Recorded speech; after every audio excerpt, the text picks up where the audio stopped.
These 6 Austinites say they have a plan to make the capital city a better place to live for you. Anthony Bradshaw is a security guard.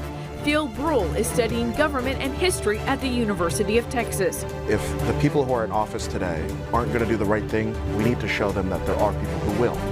And I think I will. State Representative Celia Israel, a realtor, has represented Austin in the Texas House of Representatives since 2014. I'm not leaving the legislature to do another damn task force. I'm leaving the legislature to lean in on the city that molded me in 1982 to say, there's the spirit of Austin. That's what I want out of Austin. Gary Spellman is the co-founder of Ultimate Face Cosmetics, a global beauty brand based in Austin. I know how to work with people. I know how to build teams, and my heart's in the right place. I'm not doing this for fame and glory. I want to be the least known mayor who does the best job. Jennifer Virden is a real estate broker and small business owner. I'm going to restore common sense and public service back to the mayor's office. I'm going to do away with the distractions and the political ambitions that have been shaping our Austin politics for the past 5 years. Kirk Waston served as Austin's mayor from 1997 until 2001. In 2006, he was elected to serve in the Texas Senate, where he represented Travis and Bastrop counties until stepping down in 2020. What we need is someone with a proven track record of success, of being able to get the big things done that we're going to need to get done. Tonight, they make their case to you to vote Texas. From KVUE News with the Austin American-Statesman, this is the Austin Mayoral Debate. We thank you for joining us for the Austin Mayoral Debate. I'm Ashley Goodo, KVUE's managing editor of political content. And I'm Ryan Atullo, City of Austin government reporter with the Austin American-Statesman. We'll be your moderators for tonight's debate. All 6 candidates running to be the next mayor of Austin are joining us tonight, so let's begin. Our first question for the night is for all of the candidates. You each will have 45 seconds to respond. Austin's identity, its soul, has changed significantly over the last 8 years. What was once the live music capital of the world is now a city where artists are struggling to live and iconic businesses are closing. What's one action you will take to preserve the Keep Austin Weird spirit? Mr. Bradshaw, we'll begin with you. Oh, yes. The Keep Austin spirit, I think that bring to Austin a plan that will bring Austin together. I think when you bring Austin together, bring ideas together, bring plans together, then you know, that'll keep Austin a place that Austin can have success, that Austin can thrive on working together. Bring what you call a family unit to Austin, to where Austin is family. Austin, where Austin find hope and find unity and find strength in Austin, Texas. So I believe when all Bradshaw, people come together, we thank you. That's your time. Things are together. Thank you. Mr. Brual. This is a big thing that my campaign's been working on. One of the biggest things that we have to do is start changing the culture itself. The city for too long has been focusing on providing for corporations, providing for realtors, rather than providing for these musicians and artists, as well as small businesses. I remember, you know, you had Huts downtown. You had, what's it called? Lucy in Disguise is now closing. You have Uncommon Objects forced to move outside of South Congress. The reason why we have these things is because we no longer cater to those businesses. We no longer support them like we do. And if we think about what Keep Austin Weird is, of course, it's for small business, but how many people do we know about that? How many people from California, New York, understand where that comes from? Boosting such culture and providing tax incentives, providing just overall support for these things rather than corporations like Google, rather than huge things like that. That's something we need to do. That's your time. Representative Israel. The spirit of Austin drew me here in 1982 as someone from El Paso, Texas, someone who was just discovering her identity. And I was able to work my way through the university delivering pizzas and having very low rent at the University of Texas Mobile Home Park. That spirit of Austin is leaving us. And the spirit of Austin means we got to change the way we build, and we got to make sure that we are inviting people in instead of pushing them out. It's the reason I'm running. The working men and women of this city have been getting pushed out for far too long. And I'm running to make sure that I'm a mayor for all of them. And I'm channeling their voice in this election. Mr. Spellman, what's one action you will take to preserve the Keep Austin Weird spirit? I think it started when I was drawn here. I was drawn here by the love of a good woman, seriously, and that's why I came to Austin. We started a company together. This used to be small business friendly, and it's gone away. And remember when you used to go downtown and there was a vibe? We've lost our vibe. So I think the first thing I would do is bring together the people that it matters most to right now. Then we have to look at the affordability. I mean, this is what happens when you overmarket a situation that we're in right now. People come here in mass numbers. I think we're getting 180 people a day. We lose 30 a day, 50 a day, so we're down to like 130 a day. So when you market that much growth, we have to be ready for it. I think our infrastructure was set for 250,000 people when we did this. So I think I would like to sit down with all the parties concerned, especially the live capital. We have to get back to the live music capital of the world. Thank you. Mrs. Virden. Well, I think I'm the only one here on the panel that is a lifelong Austinite. I've witnessed for the past 55 years the evolution of Austin from a little river city to a world-class city and now into a dirty, crime-ridden city that needs rescuing. However, I am the one who has witnessed all the great things that made Austin why we're all here. The live music capital of Austin, all of our great small businesses, all of our small restaurants that we're watching slowly one by one close. Of course, I would champion all those. We need to start prioritizing saving all of our iconic restaurants, our iconic music venues, and everything else that makes Austin, Austin. Mr. Watson. Austin, keeping Austin weird is about keeping Austin optimistic. It's about Austin that's always looked to the future and will continue to look to the future. Of course, that means that we have to address cost of living. And the cost of living right now, we're in a cost of living emergency. So you've asked for the one thing that we would all do. One of the things that I would do is change the economic development paradigm. So what we do is we focus on putting people in the jobs that are being created. Austinites that are already here, having them trained so that they get on career paths and they'll be able to work in all those jobs that are being created. That's a key way to address affordability. And I'll give you a bonus, a second one. We also need to look at child care everywhere in the community and being able to provide child care so that people can stay here regardless of what jobs they have, and they'll have an optimistic future. Thank you. Our next round of questions will be directed to individual candidates. The candidate we address will have 45 seconds to respond. Other candidates can offer 30-second rebuttals as chosen by the moderators. Candidates, if you want to offer a rebuttal, just raise your hand. Then we will return to the original candidate for a 30-second closing argument. Our first question is from Mr. Watson. You served as the mayor of Austin from 1997 to 2001. In that time, you helped shape the city's growth and some of the policies that made the city the success it is today. But those policies have also led to some of the challenges Austin faces today. If you could go back and do one thing differently, what would it be? That's a hard question because we had so much success. But if I was going to do one thing differently, I think what I would do is be able to predict the future so that when we did some of the things to make things better, for example, when we applied the East Austin zoning overlay so that we could do away with environmental racism in the zoning in East Austin, when we moved the airport, or when we did the Austin Revitalization Authority. All of those things were things we did with the community, and they needed to be done. But in doing those, they made that a more desirable part of the city to live in, and that had an impact on displacement and gentrification. So what I wish we had been able to do is predict the future so that maybe we could have done some things at that moment in time. Thank you. Representative Israel, you put your hand up. Yeah, I feel compelled to point out that we're one of the most economically divided cities in the United States. These are not just problems that surfaced in the last 10 years. These are problems that surfaced generations ago. So we failed to address the unintended consequences of those smart growth policies. But it's not just, well, we shrug our shoulders and let's, be sad about it. We've lost community. We've lost the spirit of Austin, to your first question. The spirit of Austin isn't just place. The spirit of Austin is people. It's those people that I'm running to represent tonight. Mr. Watson, do you want to respond? Yeah, my response would be that the great success that we had is something that we ought to be celebrating.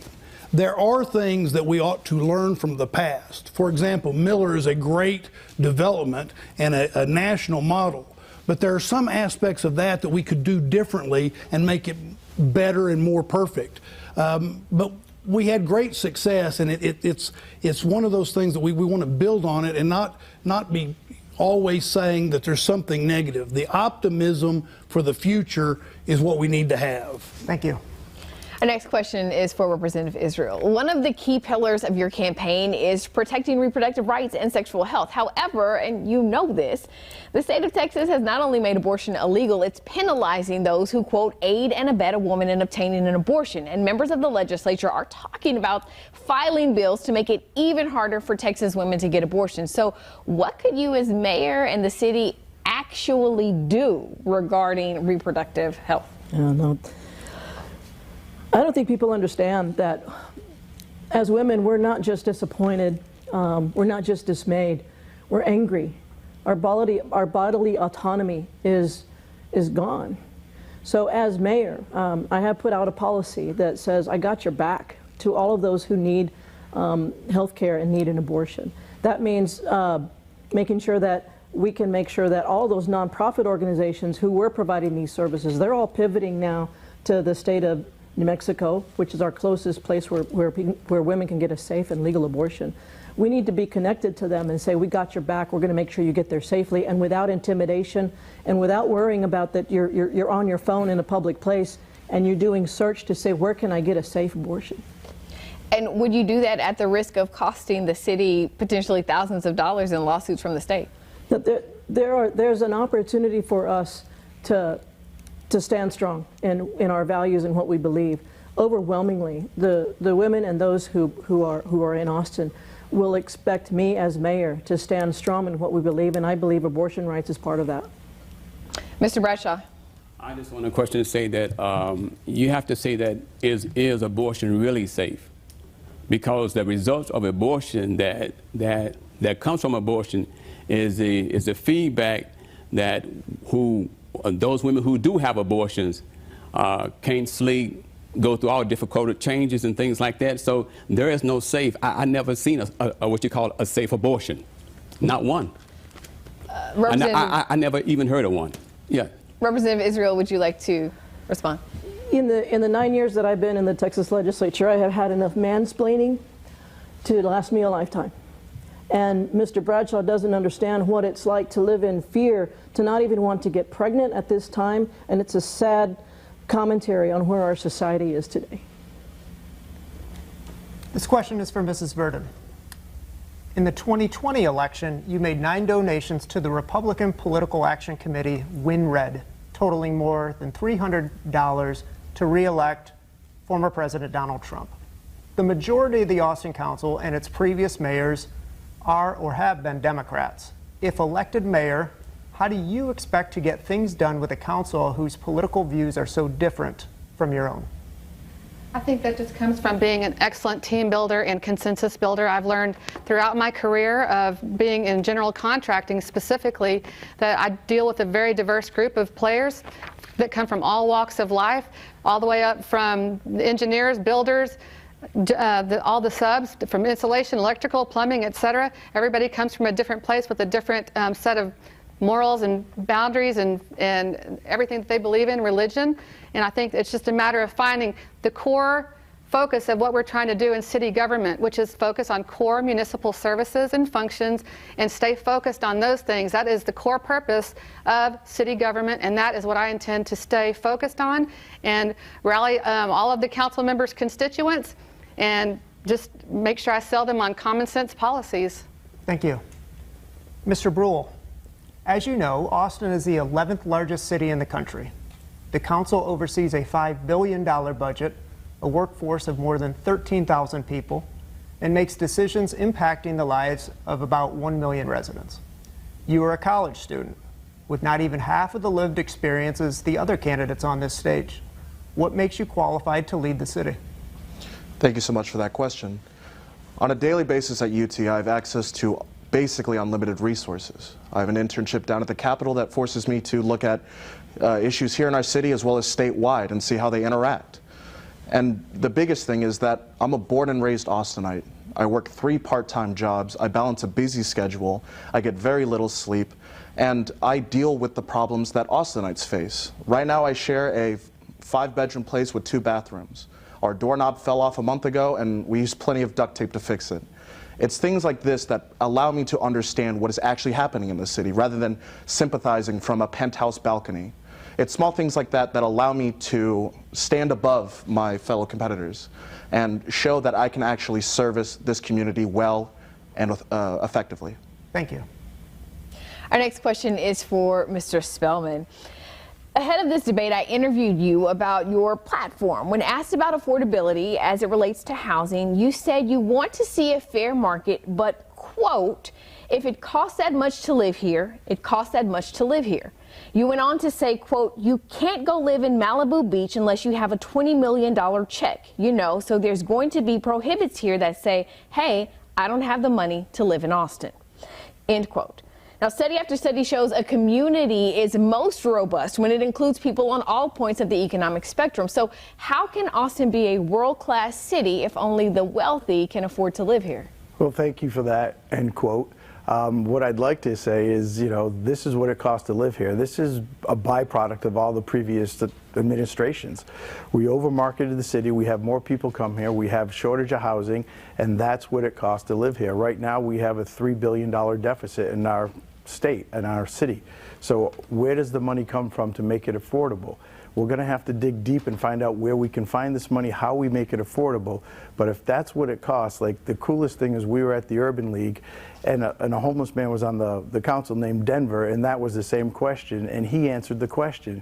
And he said, when I stop being homeless, I'm going to have property, and I don't want the city telling me how much I can charge for my rentals. That's as simple as it is. This is what it costs to live here. We have to work on making it affordable, but that's what it costs right now. Representative Israel. Yeah, I just refuse to accept that we're doing everything that we can, and that's why I'm in this race.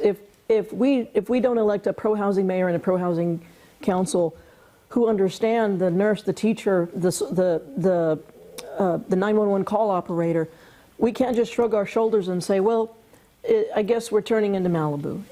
I appreciate where Mr. Spellman is coming from, but this is going to take intentional, determined action on the part of the city to work with the county and our region to say we can do so much better. We're losing not just our diversity, we're losing our economic strength. And I want to be that kind of mayor.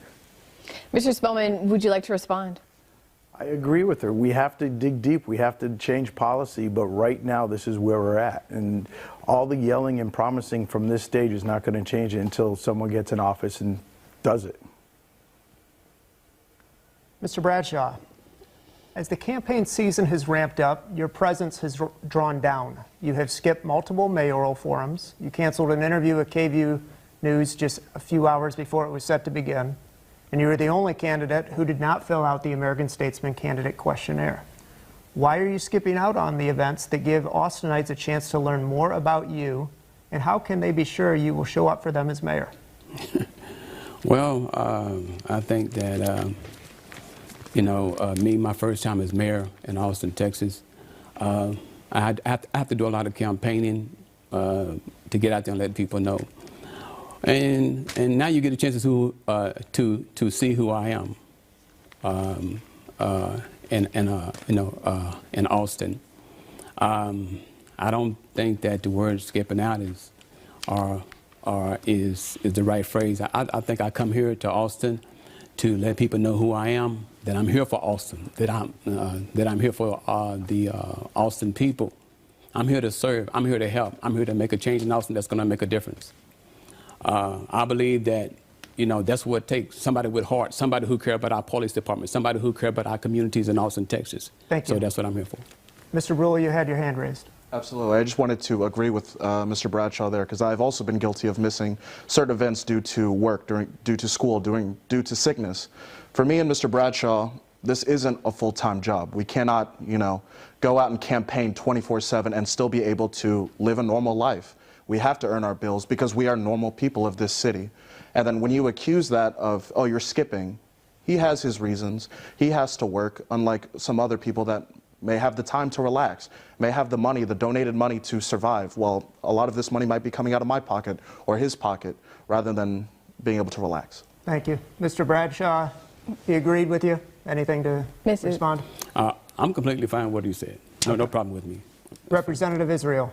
Yeah, I'd like to point out that, yes, it does take time, it does take resources, it does take energy.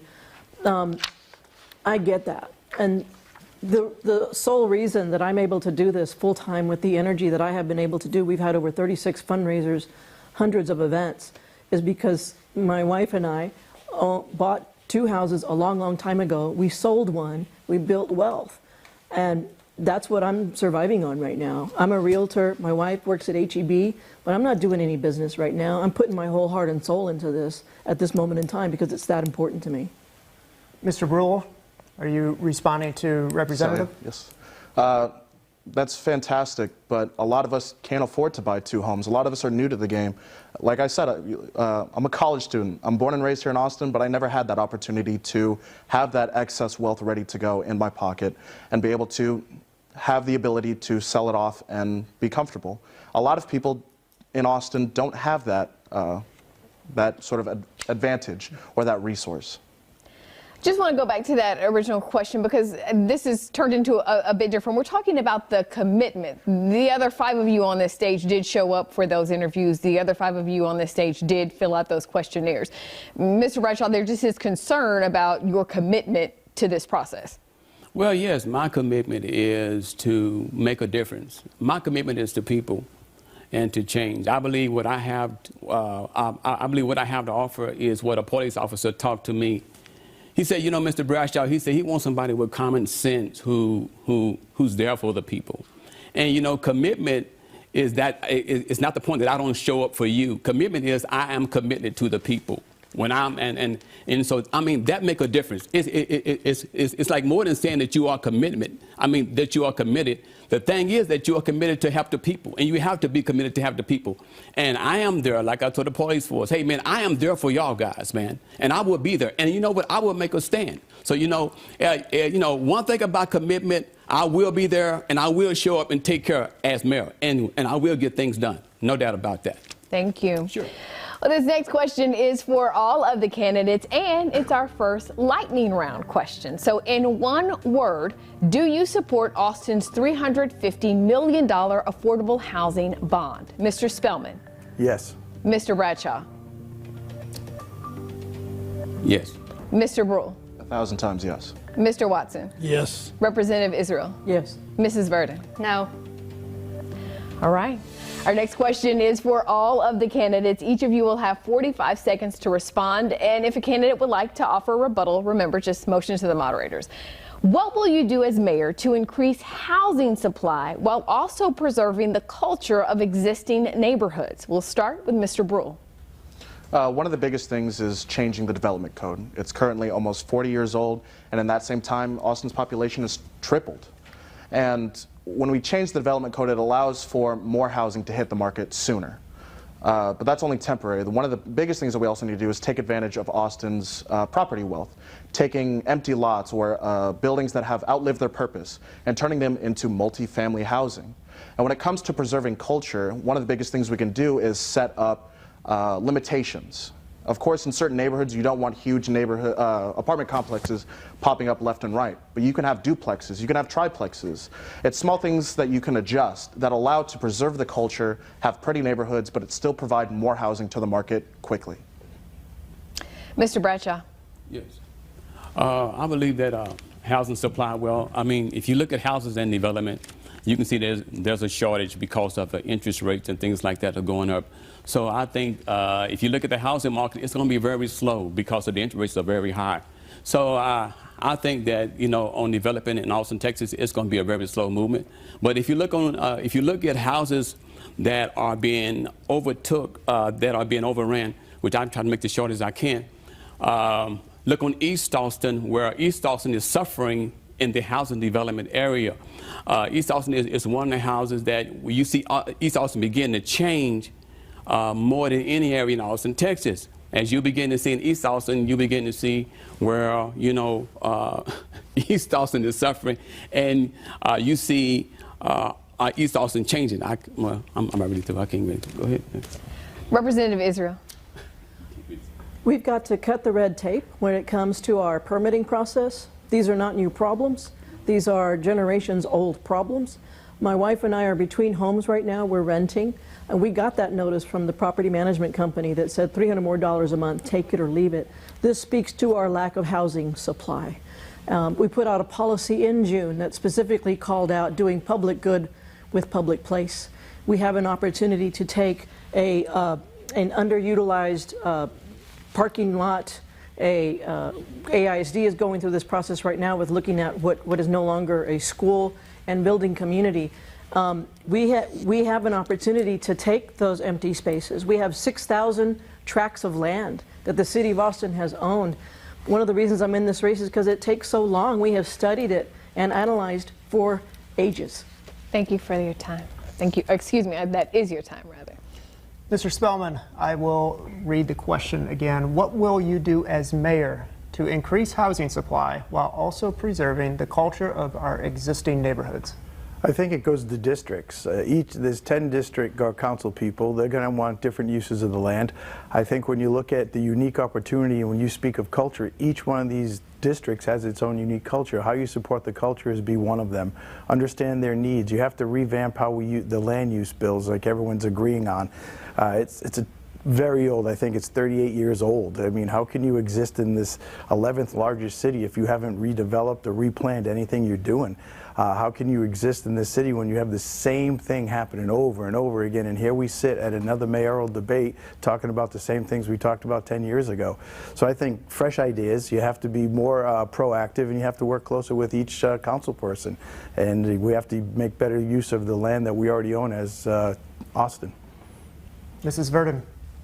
Well, I'm proud to say that I was the very first mayoral candidate to release my very detailed policy paper on housing, land development code, and permitting. And that's been on my website at jenniferforaustin.com. And it does, it outlines many ways that we can quickly increase the diversity and supply of housing, but also I want everyone to know that I am definitely the candidate that is into respecting existing deed restrictions and preserving the unique charm and character of each individual unique pocket of Austin. Everybody knows that even in every district, they're not all the same. There are very many unique pockets in each district. Our districts are very large, and our land development code should never be something that's done by district. That will not work. That will homogenize Austin and give an inordinate amount of influence to whoever the existing council member is at the time that will affect generations to come in each district. But please, my time is up. Thank you. And finally, Mr. Watson. There would be multiple things that I would want to do, but I'll mention three. Number one is I want to sunset the Development Services Department, review it from top to bottom, soup to nuts, to make sure that we're operating in an efficient way and that we're doing best practices so that the time value of money doesn't end up costing. We can get more housing on the ground and respect neighborhoods. Second thing I would mention, we need to make it easier for people to build accessory dwelling units, or to not have to build a McMansion, but instead of that McMansion, they're able to build a duplex, triplex, or fourplex. And then the third thing I'll mention in this answer is we need to focus on the transit corridors and make sure we're building appropriate density for those transit corridors. And we're going to stick on housing. This question is for all of the candidates. Austin's previous attempt to update the Land Development Code, known as Code Next, failed. But you all have talked about the need to modernize the code. What's one change you want to see to the city's code? We'll start with Mrs. Virden. Well, there are many more than just one, but one thing we could possibly do, which I think would be a great idea, is to reduce the minimum lot size from 5,750 to 5,000 square feet, even down to 4,000 square feet or even 3,000 square feet for such things as row homes, duplexes, townhomes, and of course ADUs, and we need to expand the concept of ADUs. There are many more things than just one. Representative Israel. If I had to pick one, I would say it takes too damn long to build a fourplex or a sixplex. It's one of my moments in this race when I realized that the city treats a 300-unit apartment complex the same way it treats a fourplex. It should not take 2 years to build a fourplex where it makes sense to build a fourplex. What we end up doing is incentivizing more McMansions or a big house and a little house, and we're losing out on that opportunity to build community in the heart of the city. Thank you. Mr. Watson? I would make it easier to convert some of our existing office buildings into housing, and that would also include reducing parking requirements. And in terms of compatibility standards, those instances where a building, it's an office, it's a commercial use, but because it sits on a residential property, it triggers certain compatibility standards, which would then make it more difficult to put housing on that property. Thank you. Mr. Brual, what's one change you want to see to the city's land development code? One of the biggest changes I'd make is basically looking at the goal of Code Next. Code Next wanted to try to change everything all at once, all at the same time, and if it didn't work, nothing changes. It should strive more to be changing what you can change, doing what you can do that's easy, very quick to change, and then tackle the big stuff later on when you get more districts involved, when you get city council involved, when you get the communities involved. But that shouldn't leave out the small things that we can quickly adjust, like building fourplexes, like parking requirements, stuff like that, to where we can just get the ball rolling and then momentum will allow the rest to happen. Mr. Spellman? Everything they said. It's an easy fix if we have all these great minds working on it, but it has to be more transparent. You have to expedite the system. It takes way too long to get things done in Austin. As a small business owner, yeah, it takes a minute to build. And Mr. Bradshaw? Yes, I think once you get people's minds together, and I think changes ought to be made. I want to say this because I know I got a few minutes here. When you see developers coming into East Austin and they're losing their homes and their places to stay, you know, you see, because of land developers coming in, people buying out those who don't have the money, buying out those poor black people who don't have the money. So when you see people come in like that, you begin to see change take places, and also you begin to see smaller lots take places in Austin, Texas, especially in East Austin. People are suffering from a lack, and it's been happening for a long time. So definitely when you see people come in, land developers in Austin, Texas, man, you see a lot of people losing their homes and things like that. That's all I want to say. Thank you. It is time for another lightning round question. Candidates, please remember we are looking for a 1 to 2 word answer. The question: when was the last time you took public transportation in Austin? Mr. Watson? It's been probably just before the pandemic. Mrs. Virden? It's been a while. Mr. Spellman? Does Uber count? No. No, then it was before the pandemic. Representative Israel? I took the airport flyer in the midst of the pandemic. I took the airport flyer from the airport to the Capitol. Mr. Brual? About a week ago. Mr. Bradshaw? About 3 months ago. All right, we thank you guys for those answers, and that brings us to our next question for each of the candidates, and it is about transportation, hence that lightning round question. So many of you have talked about ways to address Austin's traffic woes with public transportation, but what about people who would rather drive their vehicles? What will you do to ease their commute? We'll start with Representative Israel. People are not anti-transit, they're anti-inefficiency. I've served in the legislature for 4 years, and I've been on the transportation committee. I mentioned transit because my dad was a truck driver and my mom never got her driver's license. So for us, transit was a way of life for our family, and it was fun, it was exciting, it was an adventure, and more importantly, transit is equity. But it's not going to be for everybody, but if more of us are saying, I could take that bus on Tuesdays or I can take that bus on Thursdays, that's more people that are either telecommuting or they're out of your way. So every great American city needs a great transit system. We've got to make sure that we're moving forward with Project Connect because it's about equity and bringing people together. But I'll remind you, the question is about people who want to drive their cars. Let's get more people out of their way. That's my point. Got it. Mr. Brual? Couldn't agree more. One of the other things that I would do is also look at construction. We have a lot of projects that will take months on months on months because of permitting, because of restrictions, and that just turns 3-lane roads into 1-lane roads. That closes roads entirely, especially on 21st and where Guadalupe meet. When we can speed up these processes, at least for the everyday driver, we can get more construction off the street quicker and free up the more roads. Mrs. Virden.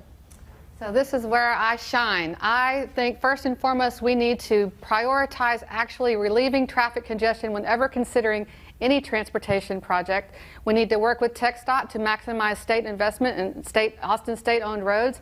We need to use more predictive light synchronization to improve existing traffic flows. We need to expand high-volume roads where possible.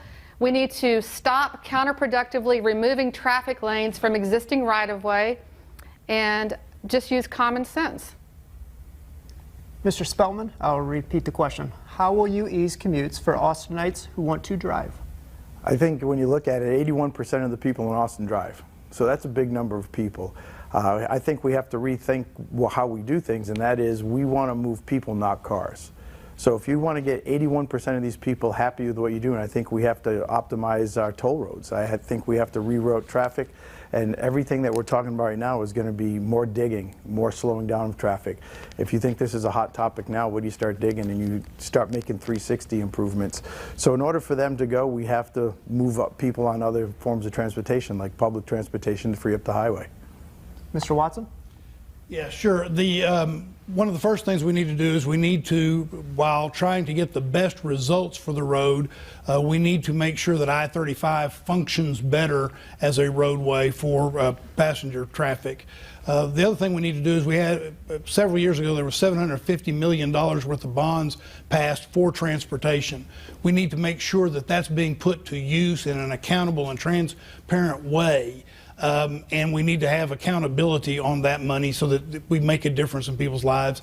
And then I've also recommended that what we do is we create kind of an emergency operations center, if you will, with all of the work that's going to be going on in the area of transportation, so that it's coordinated, so that people aren't stuck here because of something that's happening and then they're stuck here in another place because of what's happening, and there's a better coordination of the work that's going to go on. Representative Israel, rebuttal. Yeah, when Kirk talks about an emergency transportation center, the rest of us are going to pick up our phones and look at Google Maps to figure out what's the best route in. And secondly, I-35 is not just a generational decision, it's a multi-generational decision. And I have led the effort with our Travis County delegation to challenge TxDOT because it's not an Austin plan. And we will be wasting our resources if we just expand those lanes and mow down 100 businesses and homes without understanding that we're not making it better, and we're certainly not doing better by the planet Earth. Thank you. Mr. Watson, back to you. Yeah, maybe there's a misunderstanding about what I'm talking about. We need to coordinate all of the different things that are going on. TxDOT's doing things, the county will be doing things, the city will be doing things, and that needs to be coordinated. I don't want there to be dysfunction because people aren't paying attention to what's going on. I'm not sure what Google Maps would do for that. In addition to that, I've been pushing for years. Most of the traffic on I-35 is generated in this region. We have got to reduce the congestion that's on I-35 and do it in the right way, working cooperatively with TxDOT. Mr. Bradshaw, finish us off. Okay, yes, I think, with traffic in Austin, Texas, I guess there's no really great plan to it. Traffic is increasing in Austin, Texas, and people are going back and forth to work, and people are traveling, into Austin, Texas. So I think you have to just really come up with a plan, work together, put your minds together, and see what you can come up with. I think you can put a bunch of ideas together and just talk about it and say, okay, this is better. Austin is a busy place, and people are busy. And I think if you come together and put your mind together, maybe you can come up with a plan that's different. I mean, you can put people on buses, bikes, or you can put people on railroads. Well, it's up to the people. And I think what you have to do is kind of see. Thank you. Said, okay, go ahead. Your time is up. Candidates, In November 2020, voters approved a $7 billion expansion of Project Connect. Almost 2 years later, the cost of just the light rail portion alone has nearly doubled. How will you ensure Austin voters get what they voted for without having to ask them for more money? Again, you each have 45 seconds to respond. We'll start with you, Mr. Bradshaw. Say that again, if you don't mind. Say that again, if you don't mind. Repeat that. Could you repeat that? I can read it again, yes. Yeah.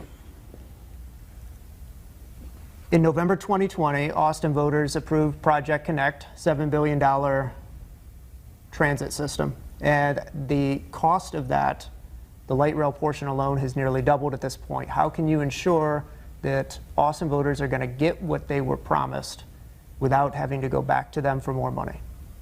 That's a good one. Well, I think with the railroad system, I think you can create a fund. I think you create a fund that will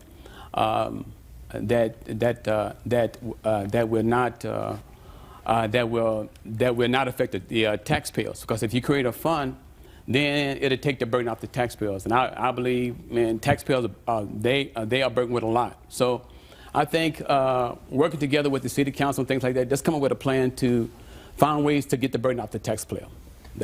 I think that'd be about me. You mentioned a fund. Yeah. Where will the money come from for that fund? Well, if not taxpayers, where? Not taxpayers. Well, I think if you talk about a fund, it could be something that will you can. I mean, you can also go to places where people who will like to give into a fund. I don't know exactly.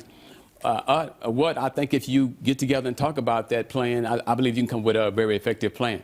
But if people donate to a plan, I mean, find out what would people like to donate to. Because if you expand in the railroad, a lot of people want it, a lot of people don't want it. So what you have to do is find those who want to advance that plan and let those who, and get a vote. Like they say, 60% of Austin would like to see the highway expand. Thank you. Yeah. Time is up. Mr. Brual. The biggest problem with Project Connect when it was originally passed is it was sort of projected as a dream solution, something that would magically appear and provide the solution to everything. As we can see, that Austin has dragged its feet and provided a plan that goes through limestone, goes under a lake, and is obviously not cost effective. Right now you said it's $10 billion. I guarantee you by the end of the project, if we do continue, it'll be upwards of $20 billion, maybe even higher. What I would do as mayor is call for another vote. Allow the people to vote to see if they truly still want this, because it's no longer a dream, it's reality. Allow us to reevaluate, allow us to redesign the plan so it isn't something out of a sci-fi movie. And if they still want it, go for it. But I gladly guarantee that the people of Austin do not want that plan anymore. Representative Israel.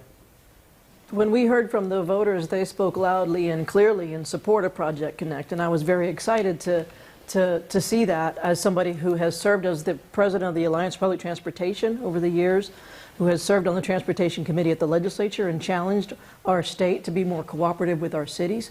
This is an opportunity for us to live up to that and own that uniform that is the 11th largest city in the country. We need a robust transit plan because it is about equity. We cannot forego this opportunity for a number of reasons, for equity, for connectedness, and most importantly, this is an environmental impact that we can do something about the climate change that's happening. Okay, Mr. Spellman, how will you ensure Austin voters get what they voted for on Project Connect without having to ask them for more money? Transparency. Every one of the questions we're answering right now is based on problems we've had for years. I think leadership comes down to this. We have to rethink our traffic patterns along with our building patterns and how they go hand in hand. I think affordable housing is one of those areas where you could come in and you could see where the problems will exist. I think Project Connect was a lot like Phil said. It was a very pie-in-the-sky idea, but it had merit. So we have to go back and redo that. So it becomes, like Celia said, we're the 11th largest city. We should be behaving much better and acting like it. And that's why we're on this stage trying to be the next mayor of Austin, because quite frankly, our leadership isn't doing it. Mrs. Virden. Well, at best, Project Connect was a bait and switch or it was just a hypothetical vote. As we all know now, it was sold to us as $7.1 billion, which I've been campaigning against since its inception. Now it's at $12 billion to $20 billion, no tunnel, no rail lines, and basically what we're only going to be able to afford in the original budget is probably some bus rapid transit lines, which are great. They're versatile and much more flexible, easily adaptable as our needs change. However, I do think that we need to put Project Connect back before the voters with absolute clarity and transparency on what we can expect on a real budget. And if it's not what we voted on, then it should not move forward, quite frankly. I mean, and also, when we talk about affordability in Austin, $7.1 billion was just enough to raise the city portion of our property taxes over 20%. We cannot keep voting for these bonds and these pie-in-the-sky comprehensive dreams that are raising the cost of living in Austin. Thank you, Ms. Virden. That's your time. Representative Israel, you wanted to offer a rebuttal. You know, I think Ms. Virden needs to bear in mind, and we all need to bear in mind, yes, it was passed overwhelmingly by the voters. It's way past time for us to grow this transit system equitably, north, south, east, west. But it is it's going to take time, and the engineering is now at 30%. I've never been one to act like I was a transportation engineer, as much as sometimes I have my opinions on it. Let's look at the engineering, let's look at what the voters approved, and let's be thoughtful about it, because it was overwhelmingly supported, and it's something that we desperately need to build equity and build connections and help the environment. You want to respond to Representative Israel? Absolutely. That is a $7.1 billion project is not something that we voted on $7.1 billion. What they overwhelmingly approved is absolutely not what we are going to get. So it absolutely needs to go back to the voters, like I said earlier, with extreme clarity and maybe some real projections and a real pro forma this time. Mr. Brual, you wanted to offer a rebuttal? Absolutely. We talked about Project Connect allowing equity to increase. But I've talked to a lot of people, and sometimes Project Connect doesn't even serve some of our districts. It completely skips a lot of areas and charges them the same cost. So when it comes to a reevaluation, I agree that Project Connect can increase equity here in this city, but you can't use that as a flagship or as a promise when it doesn't even serve some of this city. And so I believe he was rebutting to you, Representative Israel, so would you like to respond? Yes. I am the only person in this race who for me, transit is personal. Not only did I write it as a kid in El Paso, Texas, I wrote it throughout my years at the University of Texas, and I wrote it as a young professional. The number 7 is a beautiful line that cuts right down Duval.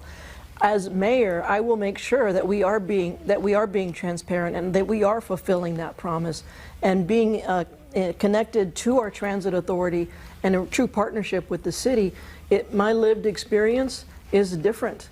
And I have high aspirations and big dreams for this city, and it includes a robust, grown-up transportation system. Thank you. Mrs. Virden, we'll let you close out since this was your question. As Phil said, it's true. When I was running for District 10 City Council in 2020, that was one of my main complaints about the proposed Project Connect was there was no embarkation or debarkation in District 10, yet we were going to be primarily the bearers for all of the expense based on the property values in that district. And another thing about Project Connect, which even the proponents admitted when they were selling this to Austin taxpayers, it will not even serve 1% of mobility needs in the city of Austin area. All right. Mr. Watson, I'll remind you of the question because we've had a lot of conversation going on. How will you ensure Austin voters get what they voted for on Project Connect without having to ask them for more money? What I want to say first is let's learn from the past. In 2000, rail failed by less than 2,000 votes. It won't pass in the city, but it didn't pass in the whole capital metro area. Think how different and how much cheaper it would have been to do that 20 years ago and what a difference it would make in our city. And the voters did vote for this. You have two variables, time and what is it that you're going to build. We need to go in and scrub top to bottom in a very transparent, very accountable way what we're going to build, what we're actually going to build, and how long we're going to take to build it. The voters said they were willing to put up a certain amount of money to have transit, and we need to scrub it to make sure they're getting what they asked for. It's time for another lightning round question. Since this election is only for a 2-year term, as approved by voters last year, If you win in November, do you plan to run for a second term in 2024? Simple yes or no. We'll start with Representative Israel. I live in 2-year cycles as a member of the legislature, and I'm comfortable with the 2 years, and I would like to run again to keep fulfilling this commitment that I made to the voters. So you are committing to 2024? Lord willing, yes. Thank you. Mr. Spellman? Yes. Mrs. Virden? Yes. Mr. Watson? That'd be the plan. Mr. Brual? Only if they like me. And Mr. Bradshaw? I'm not saying. Thank you. All right, well, our next question is for all of the candidates, and it is about affordability. City staff recently put out the Affordable Housing Scorecard, grading the city's progress on its plan to add affordable housing units all across the city. District 10, the most affluent district in Austin, has the lowest score, hitting 0.4% of the 10-year goal. District 6 and 8, they're sitting at just 2%. With land costs what they are, can the city actually afford to put affordable housing in West Austin? We'll start with Mr. Watson. Yeah, I think you can, and I think you have to do a couple of things. One is I've laid out a proposal that would incentivize getting different districts to be a part of meeting the baseline when it comes to housing.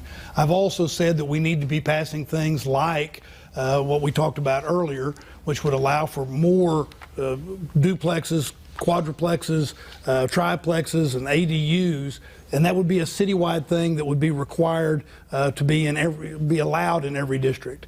In addition to that, the transit corridors have to be allowed to be built out in such a way that in some instances you're going to want to have minimums. We're going to have affordable housing across the city and in all parts of the city, so we're going to have to use every tool we have. Representative Israel, you wanted to offer a rebuttal. Yeah, one of the contrasts I have with Kirk's plan is this issue in particular. Taking our needs and splitting them up in 10 different ways, to me, is a recipe for status quo and more of the same. You can't have one side of Lamar be car lots, that is a dividing line between council districts, and the other side of Lamar be mixed-use residential.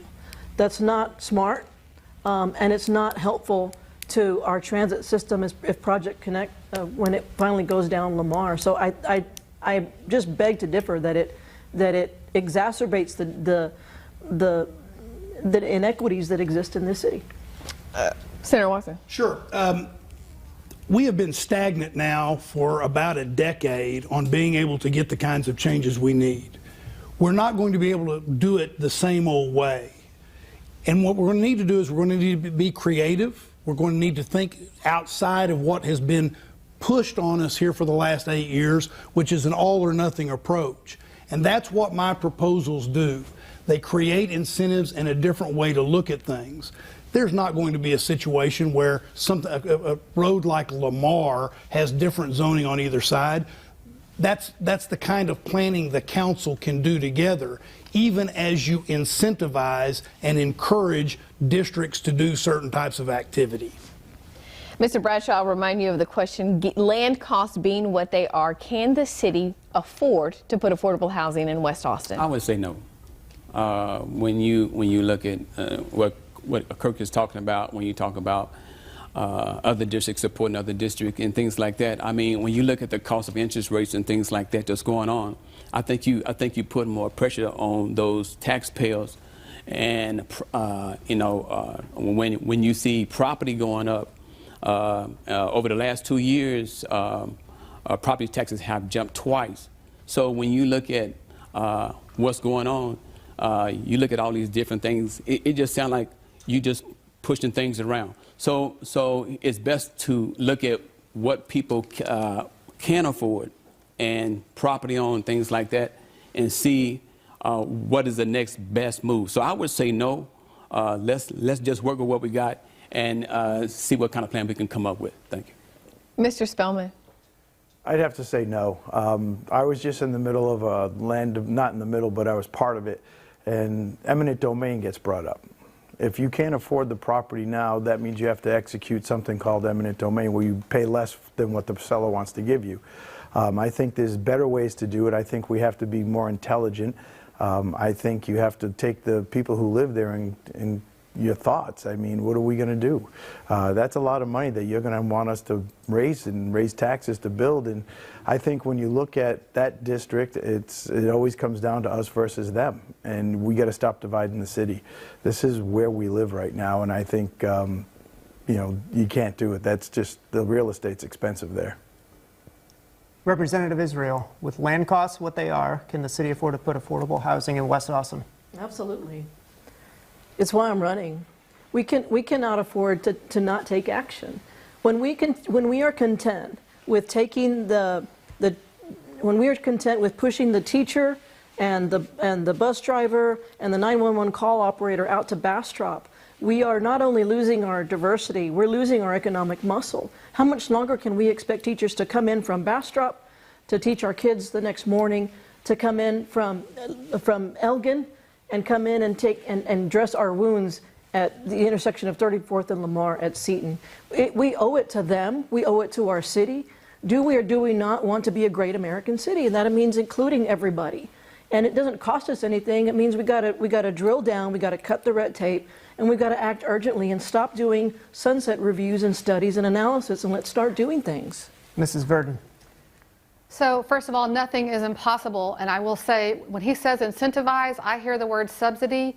When I hear that we can't do it, we can do certain things, but the primary driver of the cost of housing in Austin, hence affordable housing, are property taxes. And I am the only mayoral candidate who has a property tax paper out there on how we can freeze and then reduce the city portion of our property taxes by 3.5% per year without cutting any services. And in addition to that, we will also prioritize addressing AISD recapture, which those two things together, we could reduce our property taxes in Austin by about 20 to 30% and increase the likelihood that eventually we may be able to afford some land in Austin where we can build some affordable housing that isn't outside of the city limits. And Mr. Brual. I would say yes, because we have to. Going off what Celia said about teachers and nurses, there are teachers who pass 3 or 4 different school districts on their way to work.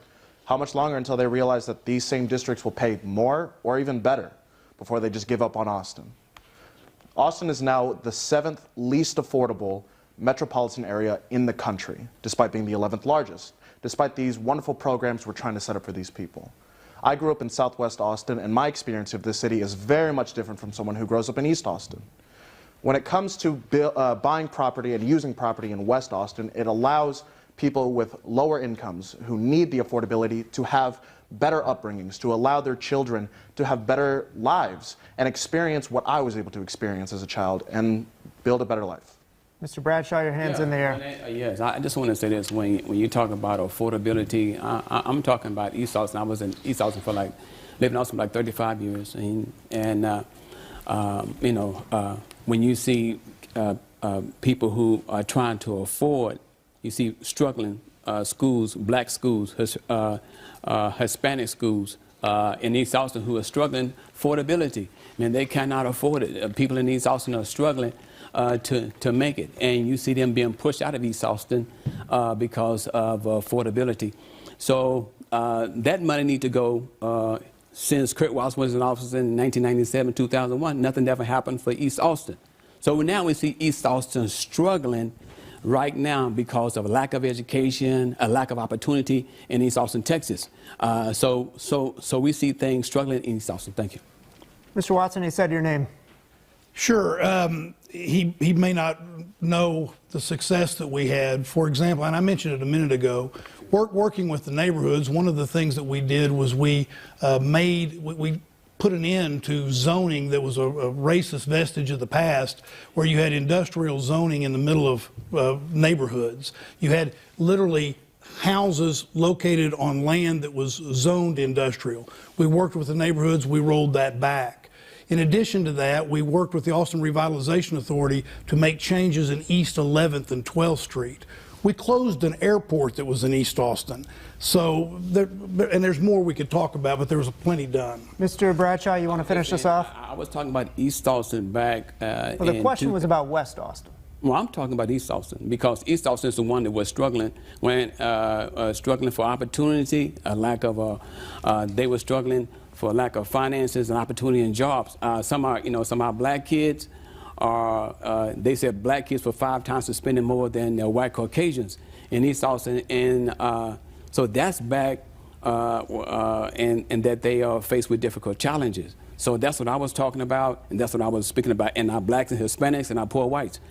In East Austin was struggling. Sure, that's all I want to make a point. Right. I understand East Austin is struggling, but you've also said that we shouldn't put affordable housing in West Austin. So, well, if you talk about affordable housing in West Austin really don't need it, man. Look at Black Austin. I mean, just look at East Austin. I mean, if you're talking about affordable housing, where you see when you see development happen, if you've been in East Austin within the last 5 years, you begin to see East Austin slowly change. But back in 2001, 1997, 2001, I mean, you see where blacks was being, I guess you can say that our blacks and Hispanics were struggling back then financially with properties, and they barely could afford to keep their properties. So that's what I was really talking about. Yeah. I want to move on. Okay. Let's move on to homelessness. And we have another lightning round question. Again, candidates, yes or no? Should the city be housing the homeless in hotels? We'll start with Mr. Spellman. No. Mr. Brual? Nope. Mr. Bradshaw? Say that again.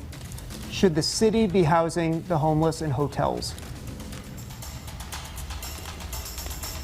I think he'd come up with a different plan. I really do. I think he'd come with a different plan. Representative Israel? I would have other preferences. Mrs. Virden? Absolutely not. Mr. Watson? If they can play a role, but they shouldn't be the sole way we're addressing the issue. All right, well, this next question is also for all of the candidates. Last year, the Austin Council, Travis County Commissioners, and private sector crafted a $500 million plan to house 3,000 homeless people in 3 years. As of this summer, the effort is $93 million short on funding. Should the city continue this effort? Mr. Brual, you have 45 seconds. This effort should not be continued. It was a 3-year project for 3,000 beds, and we're not even close. And now the population can be upwards of 10,000, according to some estimates. Fortunately, Austin does qualify for a lot of federal funding that can help take this weight off of Austin taxpayers. But Austin should not be using this money itself. We've made many good partnerships with the nonprofits here in Travis County. There are thousands of nonprofits, many of them dealing with homelessness. They all have the boots on the ground. They've done the research. They have mental health programs to help these people be rehabilitated and back into society. Austin needs to stop learning how to build entire foundations from scratch and let the professionals handle it. What we can do for $1, they can do for 50 cents or even cheaper. Mrs. Virden. Can you please repeat the question? Absolutely. The question is, last year, the Austin Council, Travis County Commissioners, and private sector crafted a $500 million plan to house 3,000 homeless people in 3 years. The plan so far, $93 million short. Should they continue with the effort? Absolutely not. The city of Austin has proven itself inept in as far as dealing with any of the homeless population. We have spent hundreds of millions of dollars, and the homeless population has only grown. So we need to take a step back. We need to audit all of our homeless expenditures, figure out where the disconnect is, and then start from there. But I think we need to push pause on the city of Austin and all the hundreds of millions of dollars of spending on the homeless until we figure out how we're going to address mental health treatment and substance abuse treatment facilities. That is the most important thing that we can do for our homeless population. And we have to exercise a tough love approach. We cannot allow or enable the homeless lifestyle. We must fully enforce the camping ban, no exceptions. Mr. Watson. This hadn't worked, and it's time for us to reevaluate where we are. Part of the reason I think it hadn't worked is that we've been given an all or nothing sort of proposition. Camping anywhere you want to camp, or hotels and permanent supportive housing. And we need more permanent supportive housing. But we also need more rapid rehousing. We need more non-congregate shelters. We need to enforce the camping ban. The people have told us they want it enforced, and the legislature has enacted a law, but we have no place for people to go when you enforce the camping ban. So we need to have places for people to go. We need to have a more mental health approach, and that probably is going to require therapeutic housing in many instances. We need to work with our not-for-profits, bring everybody together, and then talk about what the plan is going forward, because we haven't reached the success that the city deserves.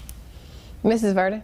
Although Mr. Watson mentions the will of the Austin voters, the will of the Austin voters was to reinstate the camping ban. However, he is proposing adding additional sanctioned campgrounds in Austin. And I will also say that Ms. Israel has also voted to not punish cities who don't decriminalize homeless camping. Mr. Watson, do you want to respond? Sure. Part of what needs to happen here is you can't just say we're going to enforce the camping ban and homeless people disappear, people living homeless disappear.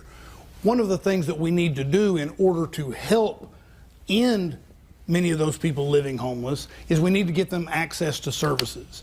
If you tell somebody you can't sleep here and they have no place to go, you're not benefiting the city by those people not having access to services. So we really do need to create some places they can be and then have access to health care, jobs, job opportunities, and maybe being able to fill out a resume, that sort of thing. It's not enough just to say disappear. Thank you. Representative Israel, should the city move forward with the $500 million plan to house 3,000 homeless individuals? We have a member of my family who was homeless for many, many years. His name was Tony. He was a genius when he was in school. He had one or two body blows in life. And he had a supportive and very wealthy family around him who didn't want him to be homeless.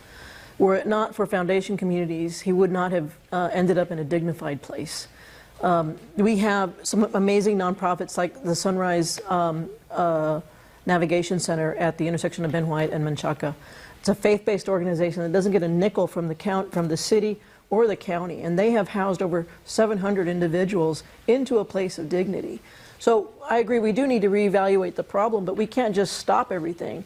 The system, the mental health system included, the public health system, is moving forward to say these are not just data points, these are our neighbors, and they deserve, housing is a human right, and they deserve our attention. So should we continue on this plan? I think we need to revisit it, but we can't just stop it. We've got to, we can walk and we can chew gum at the same time. Mr. Spellman. Would you repeat the question one more time, please? Of course. Should the city move forward with the $500 million plan to house 3,000 homeless individuals in 3 years? And did 93 million short? They're 93 million short as of this summer. Let's find out why we're short, and no, we shouldn't keep investing in it. I think everything that was just said is apropos. There's a crisis on our hands right now, and just like the green crisis we're having now, and if you look at the situation in our country, we're pushing so hard to become green that we're bringing our country to our knees. You can't just say we're done with the homelessness. It's not going to go away. This is a reoccurring transient population. I think we embrace, and this is where being with the Peace, Love, Happiness charity for over 20 years, this people like Mobile Loaves and Fishes, TOOF, the other guy's foundation, Safe Place, these are all operations that we've worked closely with, and they're going to have 2,000 homes out at Mobile Loaves and Fishes, Safe Place. TOOF also has crisis management on site. So I think we have to look at all of our outside influences and our experts, lean on them more just like we have, and make sure that we do what's right for our people and stop villainizing the homeless.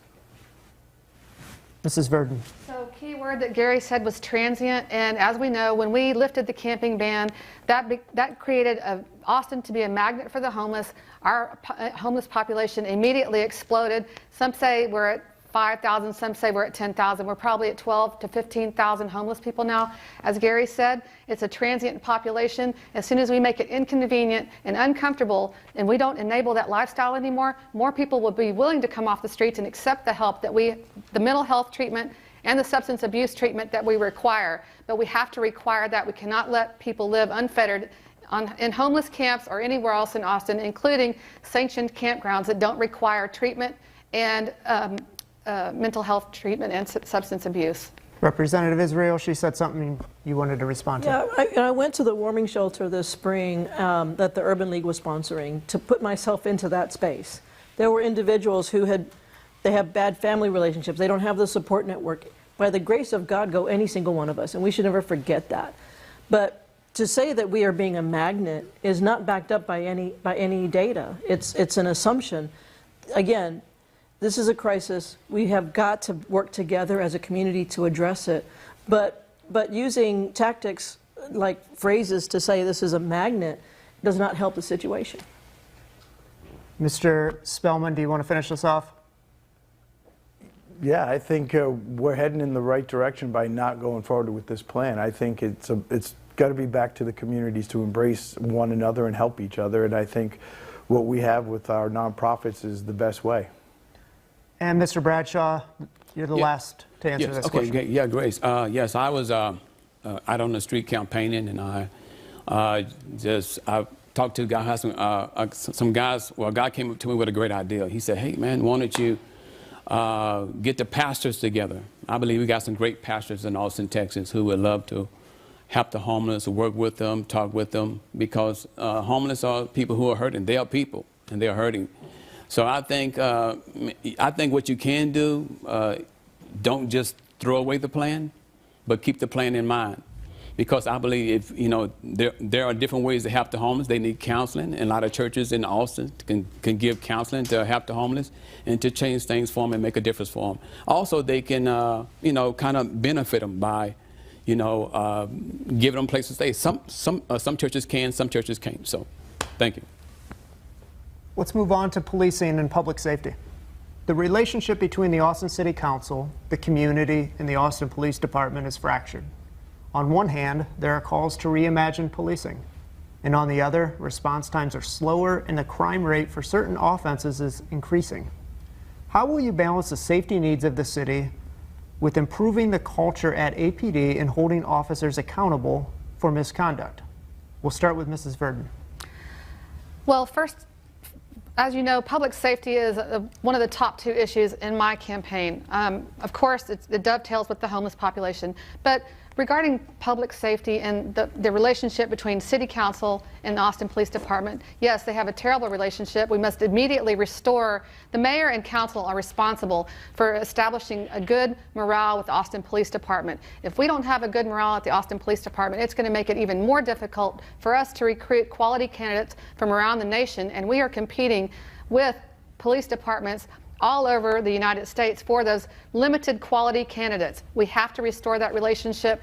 We have to make sure that the city manager does his job as far as dealing with the Austin Police Department as well. Mr. Bradshaw. Yes, I definitely agree with that. That the city to have a good relationship with the police department and with the city manager, man, because our police department definitely need to expand. Need to have a good connection, man. I think we should expand our police department. We should even double or triple our police department to make Austin safer.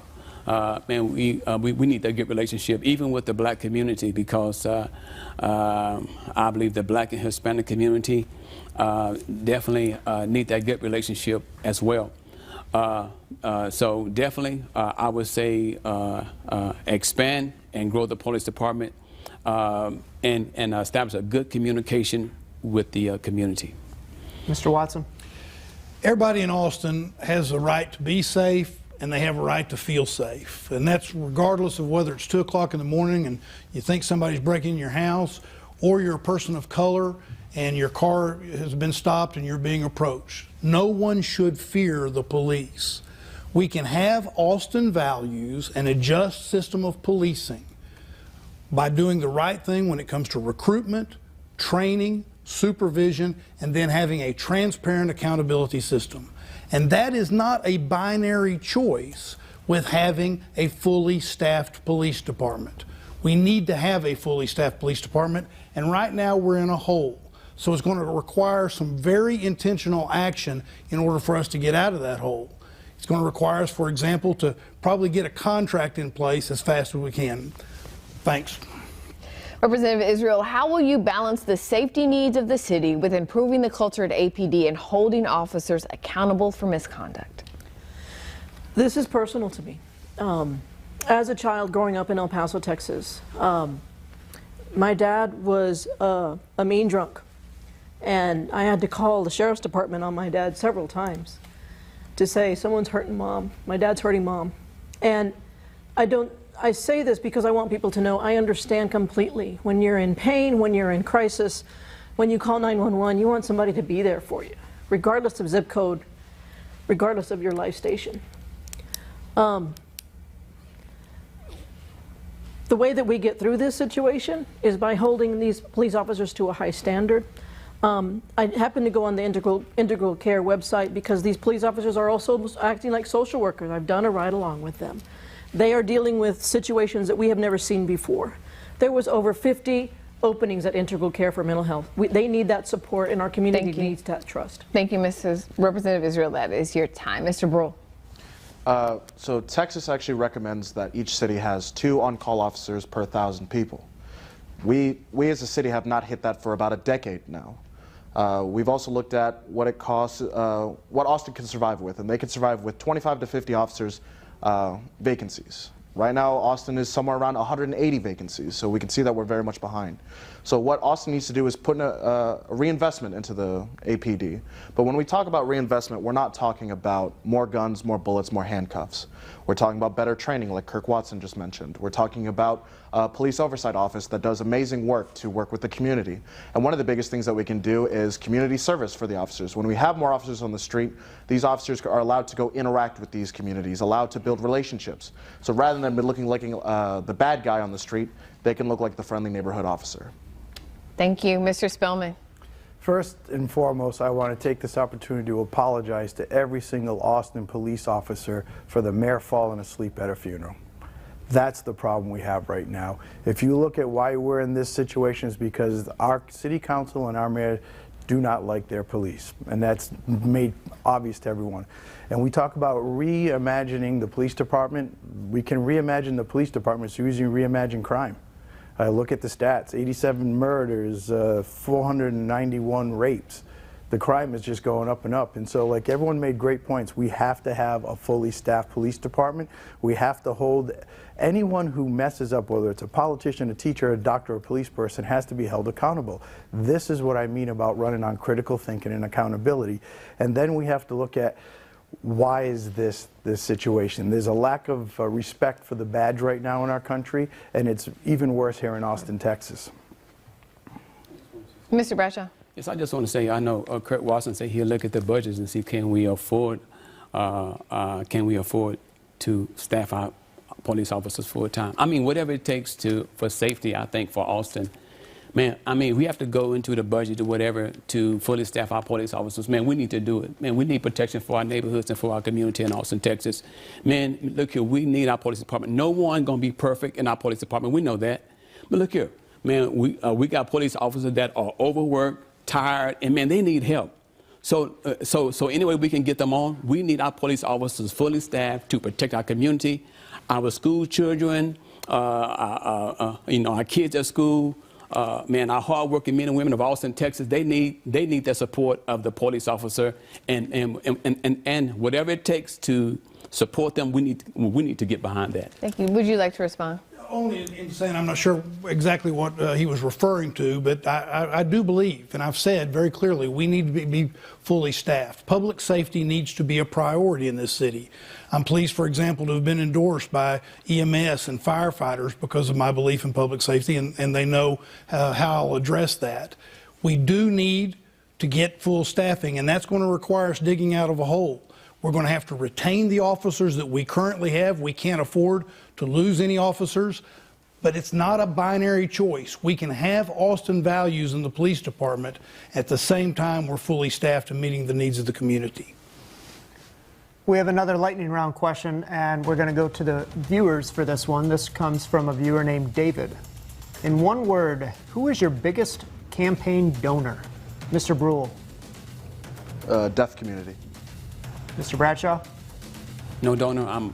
I fully support Mama. Yeah. Representative Israel. My wife. Mr. Spellman.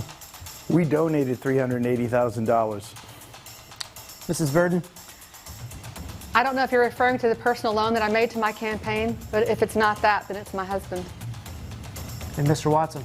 Well, if this is asking about finances, Austin limits the amount that you can take to $450 a person. So it's if more than I've had more than a few people give me $450, so it'd be difficult for me to say who's the largest donor. Very good. We understand. We want to make sure we get that viewer question in there. In fact, it's time to move to the viewer question portion of our debate. So these questions are open to whichever candidates would like to respond. If you want to respond to the question, just motion to us, and you're going to have 30 seconds to answer each of these questions. So our first question of the night comes from Andrew, who lives in Southwest Austin. He says, quote, the Austin EMS Association fought for medics to receive a 38% pay raise across the board in order to catch up with inflation and make it possible for medics to live within the city. But the city council fought back hard, stating that was not feasible. The association had to settle for a one-year contract at a fraction of the raise needed. Shortly after, City Council voted to give themselves a 38% pay increase, citing the same reasoning, while refusing to push for civil servants to receive the same. Was this acceptable? How do you plan to keep our public servants living in the city that they risk their lives for? Mr. Brual, I saw you raise your hand first. It's definitely not acceptable. It was 90 seconds that City Council took to give themselves that massive raise. This office and City Council should be looked at as a job for the people, not for themselves. They already get wage increases to meet cost of living annually anyway. So when it comes to the EMS Association, when it comes to teachers, when it comes to APD officers, when it comes to anyone serving the city and working for the city, I will strive to make sure that everyone can afford to live in this city. Mrs. Virden. Not only am I the top proponent on this candidate slate for public safety and public service, but of course the fact that the City Council gave themselves a raise and not our public safety providers, I have to say that before they gave themselves a raise, it was the guaranteed basic income that was most egregious in my mind. That is money they could have used to help increase the salary for EMS. Representative Israel. Yeah, it's telling that we don't have. I did a ride along with EMS to experience what was happening. They are like mobile clinics, those trucks, and they are not getting the pay that they deserve. But it's also telling that people are being put on hold when they call 911. That's not acceptable. Another part of public safety is the fact that integral care has over 50 openings for case managers. When we look at public safety, all of these professionals, including our police, have got to work in unison in every single category. We don't have enough people there to help. Thank you. Our next viewer question comes from Susie, who lives in the Lamplight Village neighborhood in North Austin. Her question is, while Austinites like to espouse progressive values, segregation in our city's neighborhoods and schools is unfortunately very much still a problem. How will you encourage racial and economic diversity throughout the city and our schools? Mr. Brual? One of the biggest things is not messing with I-35. I-35 itself is a racist highway and was used to segregate this city. One of the biggest things that we could do as a city to help fix this issue is public transportation. Celia Israel has talked a lot about this in the past.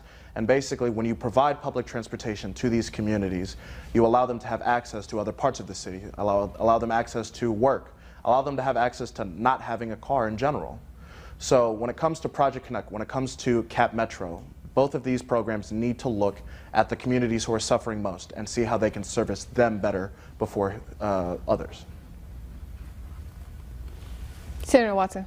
I think we need to focus on and address some of the systemic problems that we have. I'll give one big example. When we redeveloped Miller, which is a great neighborhood, one of the things that we hoped would happen is you would have affordable housing and you would have more diversity. But we've discovered that you don't have the kind of diversity that we really wanted there. And a big part of that problem is the systemic problem with some people being able to have access to capital and to credit so that they can buy in and be a part of that. We're going to need to focus on actual systemic changes and be willing to experiment with new ways of getting things done along those lines. Thank you. Candidates will now have 45 seconds each to deliver their closing remarks. We plan to go in reverse alphabetical order, so we'll start with you, Mr. Watson. Well, I appreciate it, and I appreciate you all having this forum and everybody being here. Austin needs to have a leader that has a proven track record and has a positive vision of the future that is inclusive, that is positive, and that is able to bring about change and get the big things done. That means that this election is about throwing away the labels that we put on each other and not having zero-sum games about where somebody has to win and somebody has to lose. It means that we have to be willing to put forward change where it's not, as I mentioned just a minute ago, a binary choice where you only have two choices. I think Austin's more creative and smarter than that. I'm offering a positive vision for our future where we can get big things done, and I ask for people's vote. Mrs. Virden. Thank you.